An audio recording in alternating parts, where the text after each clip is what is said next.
Hey, everybody, welcome to Tim's Vinyl Confessions. I'm Tim Durling, and I've got a very special guest here. I've talked with him before. He's been in my books, but I don't know if I've had him on as a co-host before. So this is a first. I'm very happy to do so from across the pond. You know him from Sea of Tranquility, Mr. Stephen Reid. Hello, sir. Hello there. It's an absolute pleasure to be on the channel. Thank you very much for asking me. I'm very much looking forward to this. Yeah, this is a band that I don't get to talk about that much, and it's a top 10 song list. I enjoy doing these. It's interesting what two people will come up with for the same band and how we hear things differently. And honestly, like this isn't a band that I've got I've got all of their albums, but it's not a band that I listen to the albums much. If I take a craving to want to hear this band, I'll usually put on the essential, one of their best ofs, or maybe one of their one or two best known albums. But a great band, excuse me, been around since the late 60s, probably later than most people think. And unfortunately, lately there's been a little of the that Journey thing where there's been a lot of weird drama going on with and and I tell you, I got to be honest, it's just like the whole foreigner thing with the Rock and Roll Hall of Fame. There's nothing any more pathetic than a bunch of old guys fighting. Yeah, Because it's difficult to disagree with that, to be honest with you. Yeah, it's a shame. There are so many bands that have been around for decades that we all love. We love all eras, and as fans, we tend to love all the different members from across the years. And yeah, I mean, if you work with people every day, as we all do, you can't like everybody all day, every day. yeah, But you get on with them, don't you? Do you know? yes, And you think at the stage that they're at, all of these guys could just kind of say, do you know what? Let's go out with a bit of class. But not everyone quite manages that. And it's a shame that REO Speedwagon have kind of fallen into those realms in recent times. it sure seems that way. I mean, with with Kevin Cronin and Bruce Hall and there's I mean, there since Neil Doughty stepped down, there's been no original members on the road. Yeah. You'd think that they would just say, look, we're just about done anyway.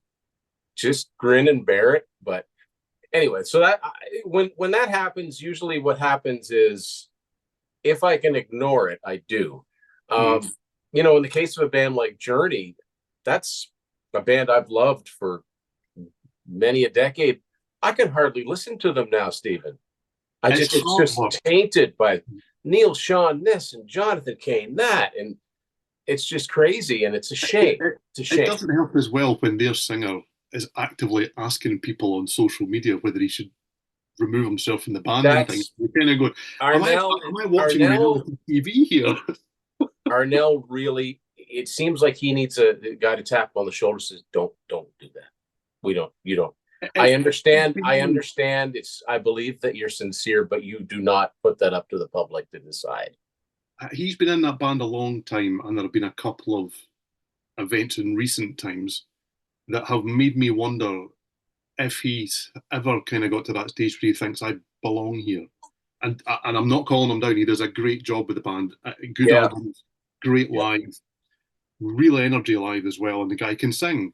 But there's been Yep. a few times where he's said things and done things now where you kind of go, is it actually really genuinely that difficult to be accepted into an institution? And the answer is maybe it is, to be fair.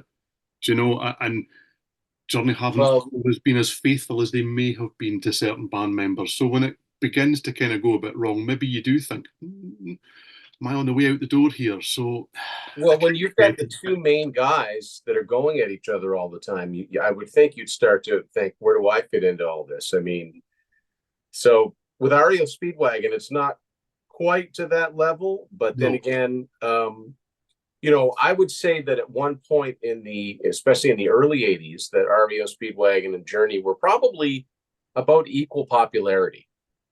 yep, Um, it's just that for whatever reason, REO hasn't had that.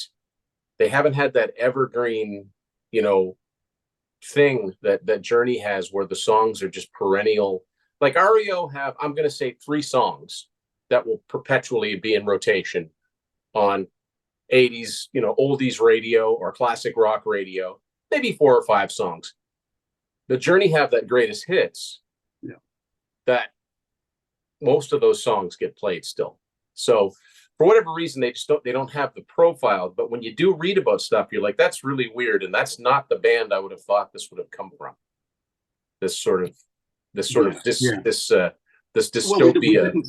Yeah, we didn't see it coming. I mean, there have been bumps along the road. To be fair, it's not all been plain sailing, and guys have left and returned. Yeah. Certainly, in Cronin's case, a couple of times, and various things like that. But yeah, it seemed to have been quite smooth for quite a long time now. That Mhm. you did think we'd got past that point where it was going to, implode for whatever reason. But You'd think that you'd want to things were there. make it smooth for the ride on, the ride out, to coin a phrase. Riding the storm out, yes, Yeah. absolutely. But now they're Yeah, now they're in the middle of thank you for it. setting that up there. Yeah, they're in the middle of that. So, but they've left. Obviously, the last studio album, not counting the Christmas album, but the last time they put out a studio album was in 2007. We're not likely to get any more new music from REO Speedwagon. So I figured, hey, let's talk about what they did do, which is quite varied, quite good. And I tried, when I made my list, I tried to stay away from the obvious songs. We will talk about some of those, but I am curious as to what you've come up with. So I'm going to let you start. If you've got any honorable mentions, let's hear them. Okay, I haven't got many honourable mentions because I did try to concentrate on my 10, but I do have a couple. And one is a big hit. I've got Take It on the Run as one of my honourable mentions. It's maybe the kind of most listened of the slower songs from that era for me, anyway. Is it a ballad? Is it a power ballad? It kind of sits in that realm, but it's neither of those. It's not as slushy as Keep On Loving You could possibly be. And I'm being unkind. That's another good song, to be fair. It's not on the list. There's a spoiler already.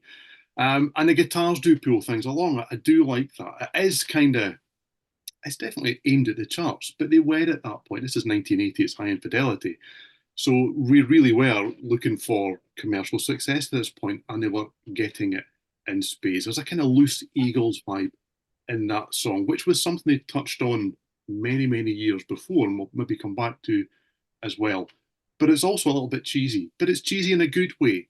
Cheesy are always kind of looked on these days as something, oh, it's cheesy, which means it's a bit, and it's not. Sometimes a bit cheesy. It just kind of knows what it is, and it's playing to that audience, and it's doing it really well. I would say that it's cheese that melts into something really flavoursome. Put it that way. But it's a really good song. Yeah. And my other honourable mention is I Believe Our Time Is Going to Come from the R.E.O album, which is a great song. It's got real groove, and obviously there's a different kind of starting point with that. It's quite traditional in its kind of construction and its sounds. And it just shows the wide variance that we're going to cover here as we go through these. I've picked out two honourable mentions, and arguably they couldn't be any more different. We really will cover everything from hard rock through to that kind of really power ballad sort of band. I think there's also some progressive elements, little ones, not big ones, but little ones along the way. Not whole albums, maybe, but certainly songs and elements of songs. This is a really wide catalogue, and it's lots of fun to revisit it because you do, even though I like this band a lot, you do tend to forget just how many different kind of eras they had along the way. So that's my two honourable mentions. Take It on the Run, and I Believe Our Time Is Going to Come. Great picks. I mean, yeah, Take It on the Run. I mean, I like the fact that it's a little tougher. Yeah. There's a toughness to it. As tough as REO can get, but there is. And great guitar work. The midsection really takes off. Even if you're listening with a good set of headphones, even while Gary Richrath is soloing, even Kevin Cronin's, he's strumming his acoustic like a madman. Yes. Like it's just really all in, right? And you know what I like sometimes is fun to do is go on YouTube, and I like so many veteran bands, and I like going to see veteran bands, and it's really cool when you go see them and they sound really good. Yeah. But to be honest, you don't know what you're going to get, especially in the vocal department. So it's really fun if you go on and look up. I found a clip of them doing Take It on the Run, and I think it was from the High Infidelity tour. If not that, then the Good Trouble tour, the one after it. And it's really great watching these guys when they can really sing really, really well in concert and effortlessly hit all those notes. Like you're not even worried about whether they're going to hit the notes. They just do. They got youth on their side, right? But yeah, it is fun looking back. I really I'm looking forward to our list here. So I don't really have any honorable mentions, although I do have to mention that like my wife Sarah and I, we like a lot of the same music, and she absolutely loves Can't Fight This Feeling. And honestly, call it a guilty pleasure, but it's probably the definitive 80s power ballad. I mean, and what I like about it is, like you said, it doesn't pretend. It's hard on the sleeve. Either you like it or you like it or you don't. But I bet you there's a lot of people that would, make fun. But if they're driving by themselves and it comes on and they're trying to belt it out along with Kevin Cronin, right? And we put Keep On Loving You and Take It on the Run in that same category. So I had to mention those three songs because, I mean, she really likes those three. And I mean, they really are, all three of them are variants on the power ballad that bands heavier than them would adopt. I think that REO, I've said this many times, bands like REO and Journey and Foreigner and even like 38 Special, I don't think they get enough credit to how they influenced the bands from the later 80s that were more of the hard rock bands. They basically took what these bands were doing, added a little more distortion, added a little more bottom end in the drums and stuff, and maybe some raspier vocals, but they were basically doing the same type of thing. So, okay, so now we got the honorables out of the way. Let's have your actual number 10. Okay, so number 10, I've got album art here. So I've started with, okay, so this is the Find Your Way Home album from 2007. I was shocked when I realized that this album is 17 years old. Yeah. You think of it as a new album, but it's not. Still feels new. It's not anymore. And I started with, I haven't done many ballads, but I've started with a ballad. So I started with I Needed to Fall. Yeah. Okay. It's a really, really good song. The ballads tend not to be my kind of go-tos, but this is one that I go back to quite often. I just like there's a kind of more laid-back feel to it. This is a really confident band, I think, at this stage. There's an easy mood. They've got nothing to prove. I mean, they know that they're kind of no longer that band that are going to be worried about whether it gets to number one or not. However, in a different time and in a different place, this would have been a huge hit. Absolutely ginormous hit. And I actually think if they'd given this song to a younger band who were, hip and happening, shows you how old I am saying those words, and good looking, this would have been a worldwide smash. It has got, if you adapt it, change the arrangement a little, it's got boy band written all over it. R.E.O. Speedwagon can do this kind of stuff. Yeah, yeah. And I just think that it's one of those kind of, this is a forgotten album, and I may well come back to it. I think it's really good, and I think it's strong from start to finish, and it is a good way to go out, other than the Christmas album. And it's just a shame that we maybe didn't realise at the time that that's the way that we're going to go. But yeah, it's pretty much a forgotten track, I think. But I Needed to Fall as my number 10. The surprising thing is that the song actually peaked at 25 on the Billboard Adult Contemporary chart, which is pretty amazing for a band of this vintage to even do that.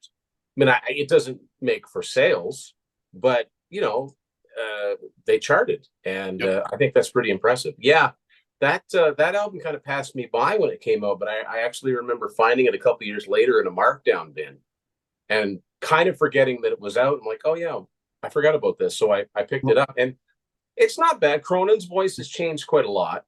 Yes, it has. That is actually quite a big thing. I don't know if you're going to say it deepened, yes, or what, but it almost doesn't sound like him sometimes. There's an acoustic version on YouTube that you can find. I think they did it for some radio show or various things like that. So there was cameras there, and I had it on earlier on today. Just I was thinking again about what we were going to talk about, and I looked away and I had to look back because I thought, who's that? Because he's even slightly deeper and slightly, well, older. Because that's just the truth. Do you know there are very, very, very, very few singers who are lucky enough to get to that kind of stage of their career and sound exactly like they did 30 years before. Probably none do, let's be honest. And I think that Cronin actually comes off as one of the better ones in that sense. Yes, the voice has changed, but what they're doing here as well, they're writing songs that suit it. And that's key. Rather than trying to pretend and live off past glories and, do you know what, we're exactly like we were in 1986. Well, you can't be. It's not possible. I'm It's not. not possible. So, Yeah. yeah, it's an interesting transition. Yeah. Good pick and good song. I'm glad that album's getting the mention. So, with my number 10, I'm going all the way back to the first album of Nice. 1971, and I'm going with Sophisticated Lady, which this is a song that you could put on. Talk about not sounding like Kevin Cronin. It's not. It's Terry Luttrell, who people will know from Star Castle. And not that he sang like the way he sang in REO and Star Castle, because Star Castle was very yes-like. Yep. This isn't. Like the first REO Speedwagon album almost sounds to me like, I don't know, early Doobie Brothers, or like it's really different. But Sophisticated Lady is just a fun rock song. And I think it survived into their set list, well into the Cronin era. But I wanted to shed some light on this early period because I think people forget just how far back they went. I mean, High Fidelity was what, their 11th album or something like that. I mean, they paid their dues before they broke really Oh, big. yeah. So yeah, that's my number 10, Sophisticated Lady. Okay, so number 9, I'm going right into the heart here. I'm going High Infidelity, and I'm going for Tough Guys because I really love the upbeat nature of Tough Guys. It's one of those singles that deserve to be a bigger hit. I mean, it did have success. The theory goes that the line, they think they're full of fire, she Yeah. thinks full of shit. Supposedly that killed it because obviously you're going to lessen radio play. And there wasn't a lot of that word showing up on mainstream albums. No. Yeah, it is quite daring, I suppose, to then put that out as a single at Yeah. that point. Was it a factor or was it not? I don't know, but it probably did stop some I could people. probably easily have edited it, but I mean, they already had four singles out that Yeah, hit the top 40. So maybe the label's like, you know what, we're not going to sell any more albums by putting out one more single, but it is a great song. that is a great song. It's a really kind of good rocker, and it's got, as you would expect at this stage, a hugely singable chorus. Yeah. I really think that the drums from Alan Gratzer have real authority here. He kind of gets lost in the shuffle at this stage an awful lot because the big songs tend to be the slower songs, and they do have those great drum breaks, but you forget what an excellent drummer he is. The little snare rolls and fills on this song are absolutely fantastic, and I love the balance between the singing guitar lines and the layers of keys from Neil Doughty. They are Yeah. absolutely spot on. This is excellent song construction. And as with a lot of the bands output from this time, they maybe over repeat the chorus just a little as we get towards the end of the song, because that's what everybody does, and then we fade out and all this kind of thing. But I don't mind. Even now, you listen to it, I still sing every single time it comes round, because it's just really, really good. And I love that right at the end, Kevin Cronin just seems to, he ramp ups the vocal just a little bit in the last couple of bars of the song again, as if you think, oh, he's going to go again, he's going to go, and then it stops. That's just right at the end, it hooks you back in. It's a great song. And nice harmonies at the end too. Yes. Yeah. Yeah. Good choice. My number 9 song goes back to 1976 from this album, the REO album. Sometimes they call it the COW album. And I'm going with the first track, Keep Pushing. It was their 6th album, but it was the return of Kevin Cronin. And it really, like you mentioned with I Believe Our Time Is Gonna Come, which is also from that album, that really was the blueprint for what they would end up doing and the sound that would bring them success. Keep Pushing's it's a rocker for them. It's a shuffle. It's got a nice little guitar line from Gary Richrath, and I like Cronin's vocals on this. It sounds like his vocals are doubled in the verses, Mm-hmm. but it's to great effect. And yeah, I think it's a great song. I think it's one of the earliest songs of theirs that gets recurrent, like classic rock radio airplay. Not a lot, but I have heard this on the radio. So that's my number 9. Keep Pushing. That's a good choice. Okay, so number 8 for me, and surprisingly, I'm back here again. I'm back at Find Your Own Way Home. Okay, I'm a big fan of this album. I actually, the only time I've seen them was on that tour, and I bought it on the night, which is why it's signed. It was at the merch desk. I didn't meet them. Yeah. And I hadn't heard it, and I went home with low expectations, although the gig was fantastic. You know that way you just kind of presume it's been a long time since we've had the last album. In my humble opinion, the two before are spotty, so I wasn't expecting much. And I've just really always enjoyed it. I think it's really good. So I've gone with Smiling in the End. I just think that it's a really fun rocker. It's a kind of return to the older sound a little bit. They seem to be less worried about who they are at this stage. There seems to be a kind of more carefree attitude. They're not fitting themselves back into that R.E.O Speedwagon box that they'd found for themselves in the 80s. And it's forceful, but it's pushy. And yes, Kevin Cronin has found a kind of forceful lower register that just didn't seem to exist in the 80s. And his voice is changing and it's evolving and we're growing older. I really like it on this album. I actually maybe prefer it because when they do rock out, he doesn't maybe stand apart quite so much. When they did rock at certain points in the catalogue, not all, he would start singing and you'd have to go, oh, hold on. And then you could tune yourself into him and go, right, okay, I'm with you now. But Yes. initially, you kind of go, oh, he's over here and they're over there. And it did set them apart in many ways. But by this stage, they're here. And I Yeah. just really like it. I just think that it all melds really well together. There's even a little bit of cowbell in here. And I mean, you can't go wrong with that, can you?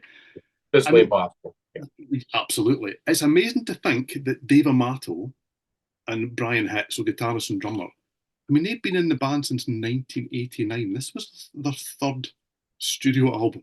Yeah.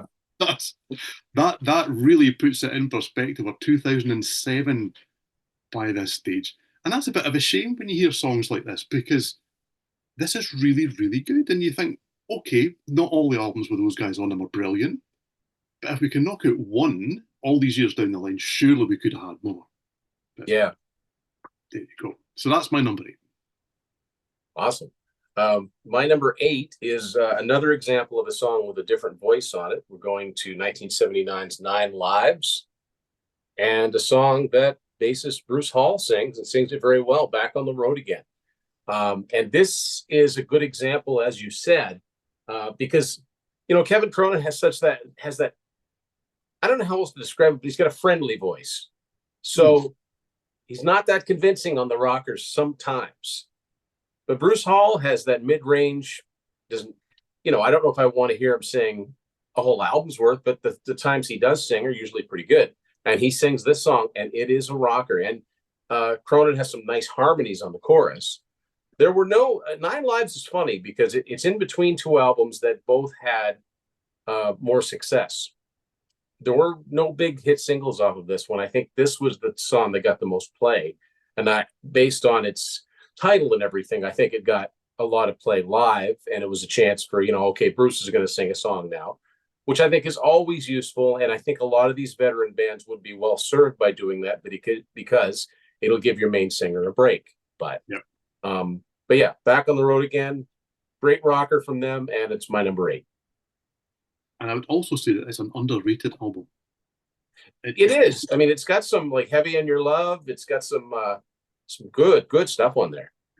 Yeah, really good. So, and I do have more albums to show here, but my number seven, back to High Infidelity, Don't Let Him Go. Yes, we're a ballad band by this stage. We're really not, though. That's the thing, is if you really go and listen to the albums, they're not. That's not all that's happening. It just happens to be what they're getting, ginormous sales for. There are some really great keyboard and guitar trade-offs on Don't Let Them Go. And I would suggest if you're kind of looking for that perfect example of Doughty and Richrath at their best, kind of duking it out, yeah, there's some great stuff earlier on, but this is spot on here. Do you know? And this is one where Cronin's vocals just seem to soar. He's Yeah. absolutely perfect on this one. The drums and the bass are hammering it down hard. And it's a real kind of rocker from this era of the band. And it makes you wonder why they didn't maybe cut loose just a little bit more often. There is such an energy and a vibrancy going on here that, I mean, it's nearly 4 minutes long, this song. And I always think it's like over in about two because it's a whirlwind. It just seems to be just constantly going and going at you. It's just relentless in the best kind of way. And Yeah. it kind of gets lost in the midst of time, the intensity that this band could have. And I mean, Rich Rath is absolutely burning it up here. This guy is a great guitar player. Do you know? And it's forgotten because we're a ballad band. Really fantastic stuff. Really like this. That's the Don't whole Let Him show. Go actually hit 24 on the pop chart. It did okay as a single. Um, so yeah, they should have tried more songs like this as singles. And I think it was their concert opener forever. Yeah, see, there's an interesting contrast as well from coming from different parts of the world. Is that over here, R.E.O. Speedwagon were never that ginormous. Yes, they had big hit singles, but it was really one or two, and that was Yeah. kind of it. So that the kind of the other kind of chart presence that they maybe had across the variety of charts that are on, your side of the world, we don't have all of that either. So they really were kind of big hits, not very much. And you had to go and buy the albums to hear the stuff that didn't make it over here, and it was a pleasant surprise when you did. Yeah, I think sometimes in cases, if there are bands like REO Speedwagon and certainly like 38 Special and Survivor and Night Ranger, and they didn't tour internationally that much. Yeah. So if you don't, it's hard to get, you don't get that exposure. Like some of those bands never even toured up in Canada that much, even though we're neighbors.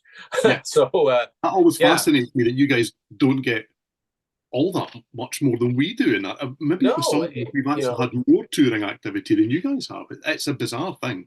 yeah, I've never actually seen REO Speedwagon in concert. So, Okay. which are a band you'd think that I would have seen over the years, but Yeah, um, it's a funny thing. yeah, you just never. It just depends on when they come around and how far you want to drive, right? So, Well, that's true. yeah. So my number seven, it's a staple for them. It was never a top 40 single, but it's a well-known song from You Can Tune a Piano, but you can't tune a fish. Roll with the changes. I mean, I think there's a reason this song still gets lots of airplay. It's got some great piano in it, but it's a rocker. It's catchy, easy to sing along with. Again, Gary Richrath, he's the unsung. He's an unsung guitar hero. He's great, and he's really shines on this song. Yeah, it's a great song. It's catchy. It's and it's complicated. Like you say, it's not prog, but his vocal phrasing, like da da da da da da da da da da da da, like you got to be on that. If you get off by like one half beat, that's it. It's not the same song anymore. So yeah, you got to be on your toes to play a song like this. And also, everything is on the upbeat. I don't think there's a lot of as technical as I can. I don't want to get too technical, but there's not a lot of 1, 2, 3, 4. It's like don't like it's very insistent all the way through. The drum fills like it's great. It's a great REO classic, and it's totally deserving of the airplay it still gets today. It absolutely is because it's my number 6. Nice. So yeah, and it's the perfect bridge between the kind of more rock and roll version of REO that we'd had and the band that they became. This is the kind of middle ground, and this is maybe where actually I think that they're really doing the heavy lifting. It's catchy, and yes, it's all about the chorus, and yes, it's all about the hooks, and yet there's that kind of 70s organ solo that's still going right at its Yeah. heart. Lots going on here. Do you know there's sections of absolutely rip-roaring guitars, another great guitar solo. It's a theme all the way through these songs. And I think it does exemplify just what a powerful and charismatic singer that Kevin Cronin is. We've kind of we've lauded him and we've given him a hard time, but I tell you what, he's one of those guys that you're interested in every single word that he sings. Yeah. The diction is fantastic. He is enunciating everything that he says, but he's got dynamics. He is going up and down with the story of the song, and I really like that about him because he draws you in. And I'm no singer, but I have to belt out the song with him because Kevin's on it. Do you know, this is full on melodic rock at this stage, but it's hard melodic rock. It's tougher. It's just a little bit rougher, and it's almost kind of archetypal REO Speedwagon wrapped up with lots of different elements round about it into 5.5 minutes of near perfection. It's fabulous. Yeah, people that saw them live back in the day would claim that they were a great hard rock band. Yeah. I mean, in 1977, Judas Priest opened for them. Now, maybe that might have been a mismatch, but they were also on the same label. But it's probably not as crazy as you might think, given how REO Speedwagon, some of their songs would be. Not metal by any stretch, but lots of guitar, lots of guitar. Lots of guitar. And it was interesting doing this because I sometimes give myself constraints when we do this. I mean, you just asked, Stephen, what are your top 10 songs? But I'm picking out studio albums here and I will continue to do that. Had you said what songs transform better into the live arena from the albums that they've got out there, this disc would be this list would be different for me because I think some of these songs grow into something even greater when they played them live. I've tried to limit myself and say, right, I'm going for studio recordings, but in the live arena, this I've band, got one. I've got one that breaks that I'll let rule. you off. That's okay because you never set And any you rules. probably know which one it is too. Not going to It's a say state. them. Yeah. Yeah. Yeah. So that's your number six. So my number six is a fantastic, just a great little song that I don't think it was a single, but man, it puts a smile on my face. And again, it's a little complicated. And I'm going to 1982's Good Trouble for The Key. I think this is a fantastic song. I think that Kevin sings, I think his vocals may be at a peak here. And it's upbeat, it's kind of intense, and it really doesn't let up. I mean, the verses are kind of mellow, but once it kicks in, you're da da da da da da da da, like it just doesn't let up. And yeah, I've always really liked this album. It gets a bad rap because it's the one that followed High Infidelity. I think it's quite good. It's quite a good album.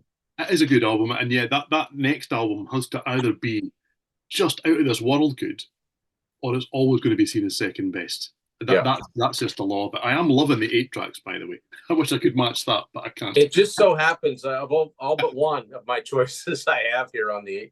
I've got all the REO Speedwagon 8 tracks. They're just such a great thing about the show on the screen. Much more exciting than me showing the discs, but there you go. Oh no, it's great. I love seeing the different formats. But yeah, it's kind of my thing. People think of me as the 8-track guy, so yeah, I do. I have to stay on brand. So for my number 5, yeah, I'm at 9 Lives. I really like this album, I have to say. Another one, I've seen to say this a lot, it kind of got lost in the shuffle. It's a really strong album, and I like the back cover too. You've mentioned it in passing, Heavy on Your Love. Yeah, surprisingly, a rocking song. Yeah, what I've kind of thought about with this is you wouldn't think of R.E.O. Speedwagon as a riff band. No. But this song's all about the riff. Yep. And it's pretty spectacular. Do you know? And I also wouldn't think that most people would, connect Kevin Cronin kind of being a really in-your-face, forceful singer. That's what he's doing here. Yeah. He really brings it and he's adapted himself to what is going on. The combination is excellent. And really, I mean, God, Rich Rath is he's just so good, but he's just so tasteful as well. Do you know? Yeah. He's not just one of these guys that was all flash and all dash and nothing else going on. There's substance all the way through. He's playing for the song all the time. Do you know, the guitar lines are biting, they're insistent, and they're again backed by layers of excellent keyboards. All about the teamwork here. That's why it's such a tight unit. This band are such a tight unit, and they drive it home.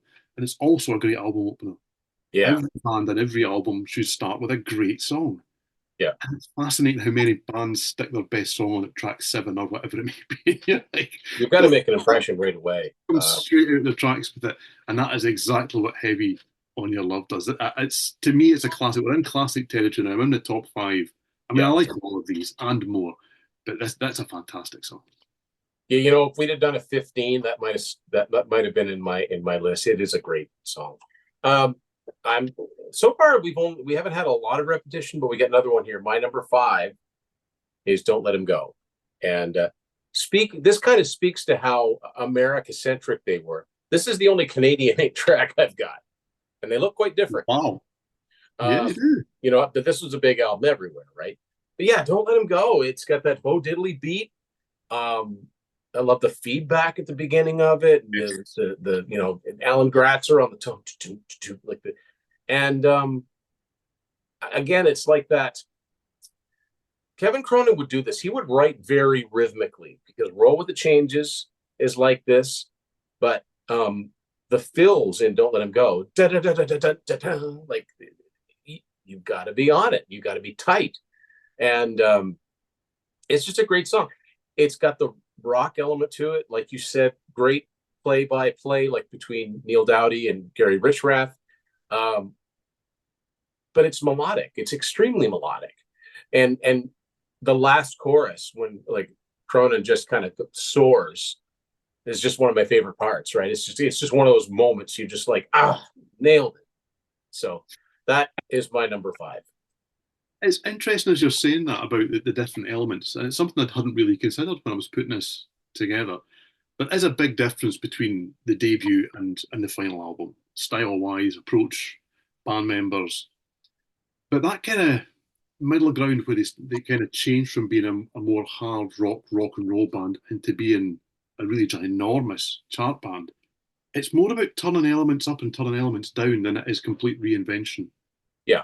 When you listen to these albums back to back, they can be quite jarring because, I mean, my number 4 is Riding the Storm Out from Riding the Storm Out.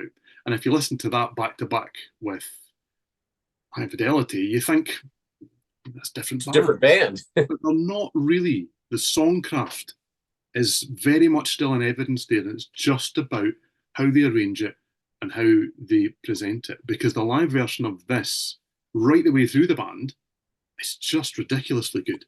Any version that you want to go and find out there with any members of the band on stage elevates what's on here, which is, and I've written in my notes, that's what I went for studio albums, and that's cool. That's why it's not my number 1, because the studio version is phenomenal. But the live version, no matter which version you want to go and find, just takes it to the next level. To know the urgency and the energy just become something else altogether. We've obviously got Mike Murphy fronting the band of lead vocals at this stage. That obviously wasn't true when they played it live at different points, but he's great on this. Do you know, it's just really bang on the money. And they were a full-on rock and roll outfit here. But the whole structure of this song is excellent. Again, those surging keyboards. And that's what makes me think that it's about turning things up and turning things down. I'm talking about a lot of the same elements here because it's not about being a completely different band. You know, those double beats on the drums at the end of the lines in the chorus, that's just really clever little hooks. It's all Yeah. the things that you listen out for. And that's a pop thing, realistically. Yep. But it's sitting slap by in the middle of a rock and roll song here, do you know? And it's catchy as hell. Well, all pop hits are catchy as hell. And then, yet again, you added another fantastic guitar solo. And, I mean, it's maybe their calling card as a song. It's just, it's difficult I to think put. they close a lot. I think they tend to close their shows with it. Yeah. Yeah, they did when I saw them, and it was Yeah. one of those moments. You know, you thought, well, we haven't heard it yet. It has to be what we're closing with here. Yeah. And it was special. It Yeah, really was. and it identifies. You hear that. You Yes. hear the keyboard go up. That's And, it. You know what's coming. Yeah. It's funny you mentioned that. The song's my number 4, and it just occurred to me when you held up the CD cover. You take the guys out of this picture. Does that not kind of look very similar to Aerosmith's Toys in the Attic cover?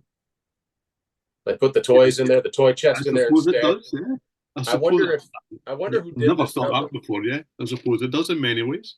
I wonder if it's Pacific Eye in here, but anyway. And it might be predictable, but I actually really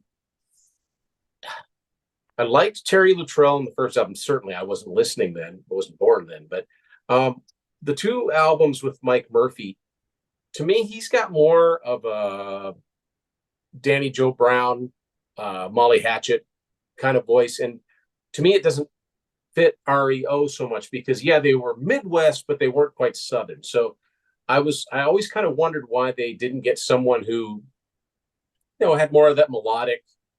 But maybe that was a choice they wanted to make. I'm not sure where he came from. I really don't know anything about Mike Murphy other than the 2 REO albums he's on. But Can't say I do either, to be honest with you. yeah, but the album, I mean, I think the reason most people know that song is because a lot of radio play was had from the version with this album with Kevin singing it. And I mean, it is a great song. You don't get the good live version without having the studio version. It's a Gary Richrath song. It's it's a hard rock song. And there's another part that I like about it. Um, you're right, those two little drum hits in the chorus, but the not marching, but when the snare like in the breakdown before it goes to the solo, that's a highlight of the song to me. But yeah, it's a great song no matter what version of it you hear. I do like it's a good mix of guitar and keyboards again, because Rich Rath is slashing up those chords in the chorus, but Dowdy's woo, like he's got the keyboards on top of it, so it's just a nice blend. Yeah. And an early one too. I mean, that's 1973. It was only their third album, and they were. I don't know if they got any airplay. It's pretty amazing how big they got with High Infidelity that the listening public went back, because the Ride in the Storm Out album sold over 1 million copies eventually in the States. It's a platinum certified album. Wow. And it's one of those funny cases where it's like, yeah, the album sold 1 million copies and it only peaked at 89 in Billboard. So, but yeah, that was my number 4. I think we at the same spot there. So yeah, we're really getting the heavy hitters here. So you're number 3. Okay, so I don't know if I'm going to go off piste here from now on in. So it'll be interesting to see, because I'm on the Lost in a Dream album from 1974. So we're Mike Murphy again here, and I'm going. Here we are, going for the title track. Okay, and yeah, Murphy's time in the band often gets overlooked, and he isn't necessarily the most natural fit. But I tell you what, when it comes together, it's really special, and I really think that the title track from Lost in a Dream, it's a real gem. It's got real groove to it. And that's not always something that I connect with REO Speedwagon. They're not always a grooving band, but there's real groove here. And as a rocker, the layered vocals in this are also fantastic. Really cleverly put together, just takes it up another level. Great keyboard work. And at this point, that's interesting when you were saying about, Gary's ripping it up, but those keyboards are still doing something interesting. They come together quite often, but those two guys knew when to do the heavy lifting and then when to back off and let the other guy go. And that's really clever. I don't think you And that doesn't just happen. That's arranging know-how. Yes. And you never get the impression that they're competing. Yeah. And that's really important. There are lots of great bands out there where it does kind of feel like, oh, it's my turn, no, it's my turn, no, it's my. This never kind of feels like that. It's almost like, well, no, it's your turn. Yeah. And that has to be a better thing. It has to make the song and the band better. But I mean, Greg Philbin on bass, Alan Gratz on drums, they are hitting their stride during this. I mean, the instrumental sections in here, they are absolutely driving this on. And it's just, again, it's about tightness. It's really about just chemistry and being able to put all that together.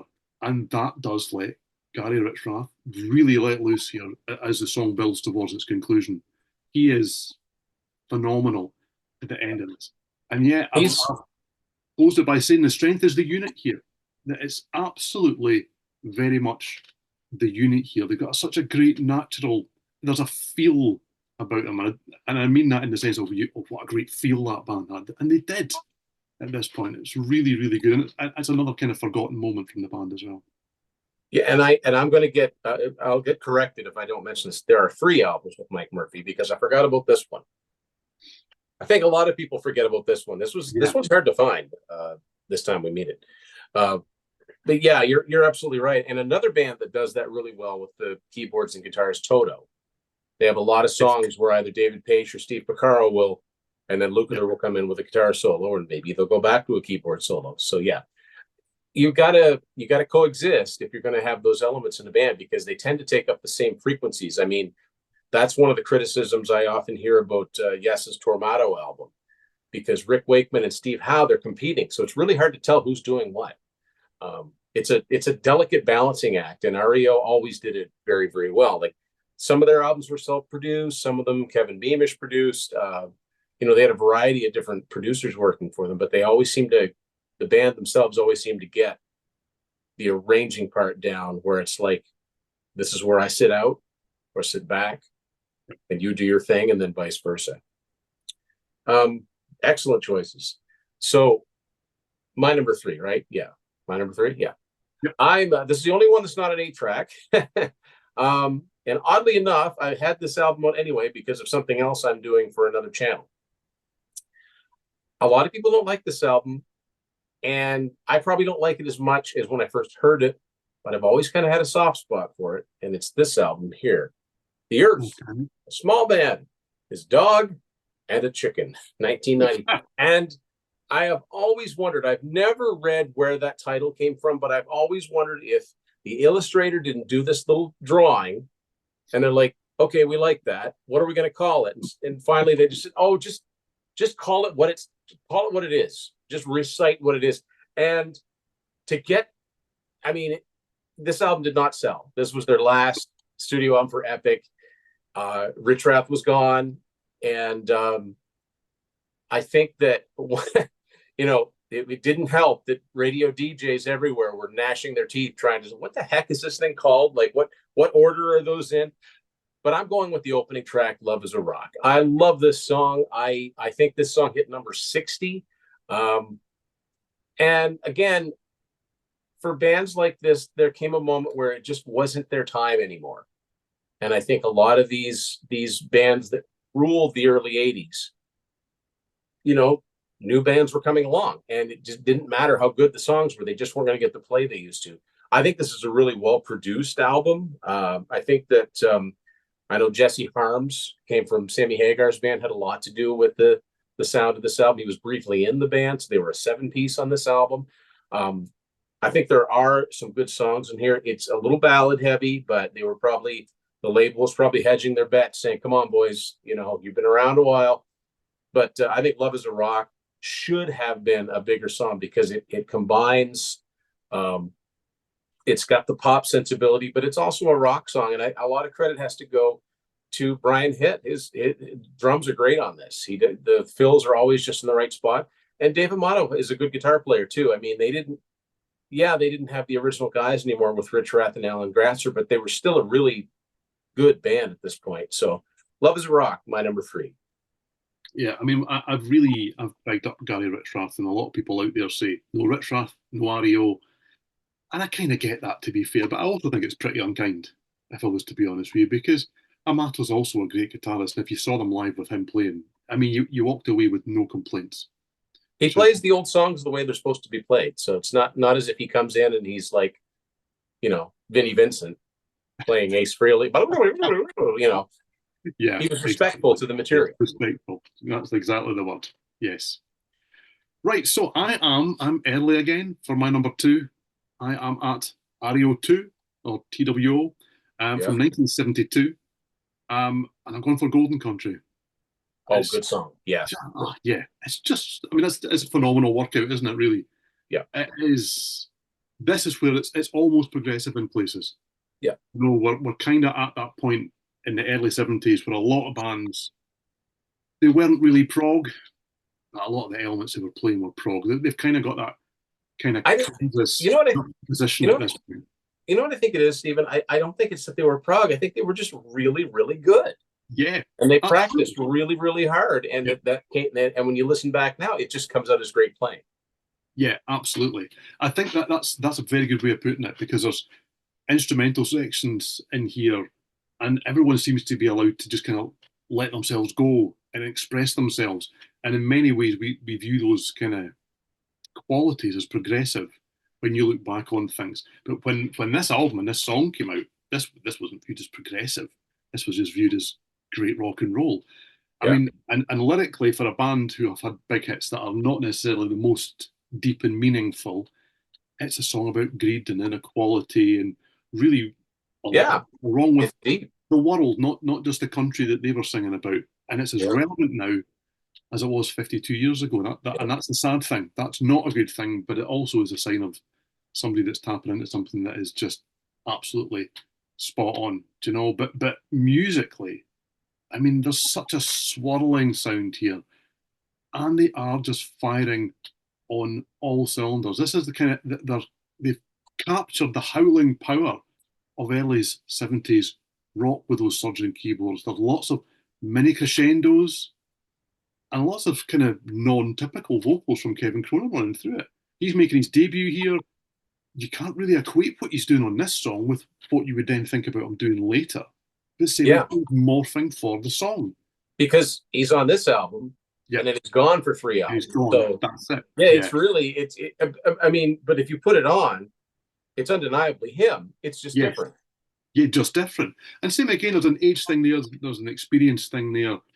I do think that he's just capable of saying, do you know what, that's what this song needs. And that's what that song needs. So I need to be this here and that there. And that's really that's songcraft again. Do you know? But there's great dynamics here, multiple parts coming and going, and then it kind of builds towards the climax, as all great songs absolutely should. And if anybody has gotten this far and still dismissed this band as a ballad band, go listen to Go This Crunch. is an excellent album. It's This is a great album, really excellent album. I had to dig this out because it's got the pretty red card. That is cool. Yes. Also, yeah, cool. I'm really surprised REO Speedwagon didn't have some words with Aerosmith for that logo. Because on the first Aerosmith album, they don't have the logo. They don't have it. They don't have it on the second album. They got a primitive version. That looks like the Aerosmith logo to me. Anyway, it's not far away, is it? REO it's not far away. It's fantastic. Music Man, Being Kind Can Hurt Sometimes. It's good. It's really, really good. Yeah. So my number 2, this is the only time I'm repeating an album, but I did say I had a soft spot for it. Even though this was a top 10 single, I never hear it anymore. Keep the Fire Burning. Good Trouble. I think this is a fantastic song. Every bit as strong as anything on High Infidelity. It was a number 7 hit, deservedly so. And again, it's got that syncopated, we can help one another be strong. Like it's got that syncopated thing. Obviously that comes naturally to him because it's in a lot of the songs. Yeah. But it's got piano, but it's got good guitar, great harmonies. It's a great song. It's a shame it got, when their first hits album came out in '88, it's not even on there. So, which is really weird. It's really one of those weird omissions. That is weird. Yeah, that's my favorite. It's always been a favorite of mine. Keep the Fire Burning. Okay, so my number 1, I mean, the R.E.O. album, 1976, and I'm Keep Pushing. Yeah. It's another great lyric as well, to be fair. I mean, it's an often touched on trope. It's about believing in yourself. No matter your circumstances, just keep pushing on. Just keep being yourself and doing everything that you can. And it is quite an inspiring lyric. And it was interesting doing this. I mean, obviously, I have all the albums here, but it's interesting to sometimes go on YouTube and have a look at videos for certain songs. I do have to mention that of all the rock stars, Kevin Cronin maybe looked least comfortable in long hair, but let's just park that and move on. Okay. Always look like somebody just placed it on his head. But anyway, that's another conversation. Yeah. And nobody ever told him how to dress. Well, if they did, they shouldn't have. They're not about the least photogenic. Them or April Wine, and I love them both, but they're both the least photogenic bands. Anyway, that's neither here nor there. We digress. Yes, here's me picking them up, and I'm then doing that. But okay. But yeah, it's just a great melody running through this whole song. Do you know, it's never overcooked. It would be easy just to over-egg this song and just take it too far.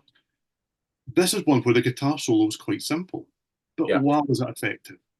And that, again, is great songcraft. You don't need to, every single song, go, wow, look how great I am. Yeah. It's much more effective when you go, do you know what? That makes the song better. And it makes the song better. But I love the massive keyboard chords as the song ends. Womp, womp, womp, womp, womp, womp, womp.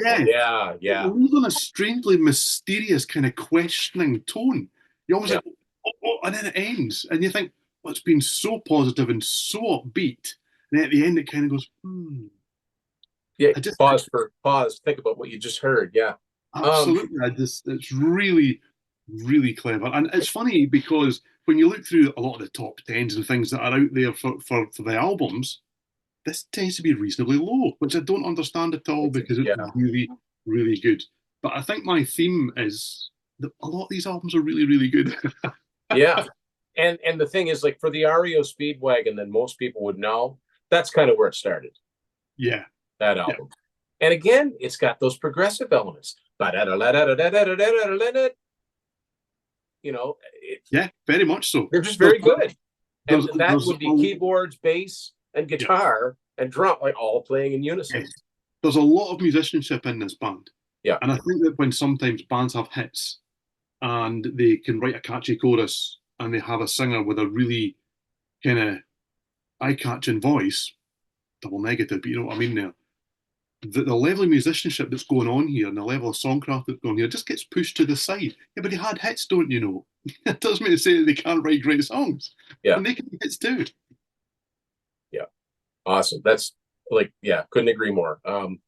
So my number one is an offbeat choice. And one of the things that I like about REO Speedwagon and basically a lot of these bands is that they tend to be positive.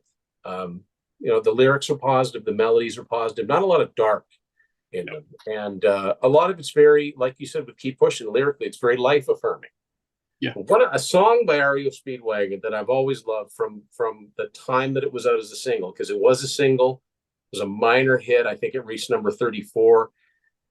Didn't get a lot of airplay, but it must have made a connection with me because I remember it very well. As first time either of us are mentioning this album, Wheels Are Turning, and the song is Live Every Moment.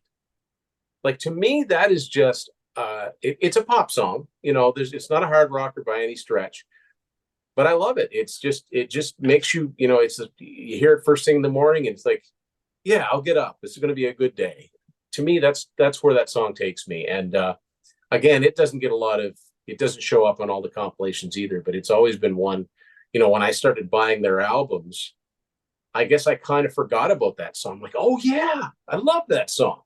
So it was nice to hear it all over again. And yeah, it's very light. And unfortunately, that they would write a lot of songs in that light vein, like the next album, Life as We Know It.